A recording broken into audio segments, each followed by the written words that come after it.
2026च्या सुरुवातीपासून जो कोणी व्यक्ती उपाय करायला चालू करतील 3 महिने ते 6 महिन्यामध्ये, खास करून 3 महिन्यामध्येच अनुभव याला चालू होतील. जीवनामध्ये चांगला बदल घडेल आणि जीवनामध्ये पॉझिटिव्ह वाढेल, नकारात्मक ऊर्जा कमी. मित्रांनो, ज्या न होणाऱ्या घडायला व्हायला चालू होणार आहेत. सर्वच गोष्टी मेहनतीने होत नाही. कष्ट करून देखील बऱ्याच लोकांना त्याचं फळ मिळत नाही, आउटपुट मिळत नाही. मित्रांनो, हे जर का उपाय तुम्ही येणाऱ्या 2026 मध्ये कराल तर जीवनामध्ये खूप बदल चांगला होईल.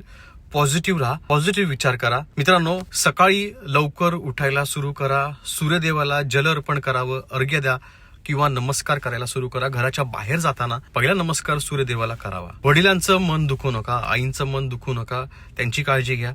मित्रांनो, पिंपळाच्या झाडाला 1 तांब्याभर जल अर्पण नक्कीच करायचं आहे. त्यानंतर जल अर्पण करत असताना ते पाणी खालती आल्यानंतर जी माती ओली होते त्या मातीचा टिळक पहिले झाडाला लावायचा आहे, नंतर आपल्या कपाळाला लावायचा आहे.